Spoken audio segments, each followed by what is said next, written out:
Hi, I'm Katie, and this is my American Cancer Society story. I'll never forget that day. I was touring a printing facility for work, and my phone kept ringing and ringing. We took a break, and I decided to check my phone. I had 2 voicemails from my dad and 1 from each of my sisters.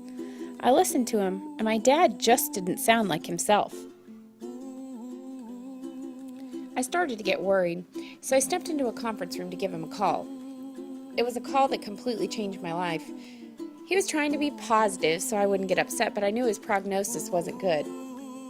I'd been involved with Relay for 11 years, and I'd heard a lot of people say, "I have cancer." But it took on a whole new meaning when he said it to me that day. After we hung up, I felt like there was a black cloud following me around, and I had a million questions. Who would his doctor be? What kind of treatment would they do? Would he be able to continue his work as a teacher? I felt like my mind was going in a million different directions.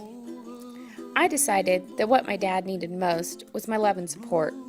He lived in Houston, Texas, so he had amazing doctors at MD Anderson, and I live in West Virginia, so we spent a lot of time on the phone and over email just sharing positive thoughts and stories. We knew he was going to beat it. And as he began his treatment, my determination to fight cancer grew and grew. Things seemed to be going as well as could be expected. I was on a plane traveling home one night, and as soon as I landed, I noticed I had a bunch of voicemails from my dad and my sisters, and someone was calling me within 5 minutes. I knew something was wrong. There had been a hurricane in Houston, and everyone had lost their power, and there was a huge tree down across my dad's driveway. He was in severe pain from his treatment. He was out of pain medicine, and he couldn't get his prescription filled. I'd never heard my dad sound so defeated. I felt completely hopeless. What could I do to help him from West Virginia? I wasn't sure what I was going to do, and I was kind of racking my brain, and then remembered the American Cancer Society 1-800 number. I heard they had helped some people in strange situations before, and so what does it hurt to call? Someone answered the phone immediately. I explained my situation to them, and they told me that the American Cancer Society had set up a call center in Texas to help patients in these situations. I was just amazed, and they told me someone from that center would be calling me first thing in the morning. I went to work in the morning, hoping that I would hear from the American Cancer Society, but thinking there was a slim chance that they could help me.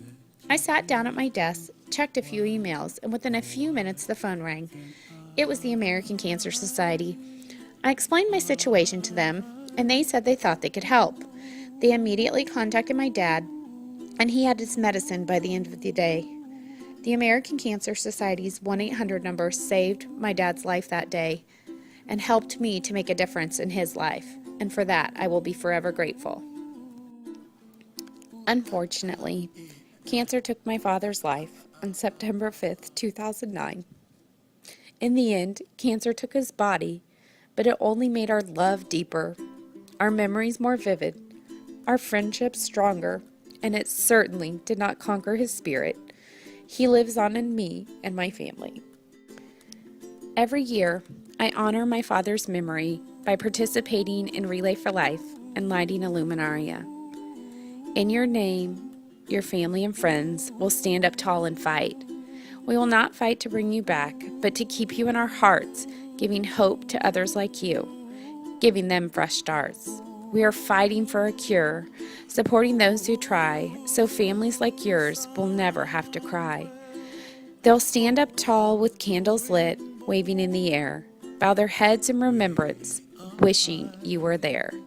Yet every candle lit gives off a little light, and with all the candles here, the future is looking bright.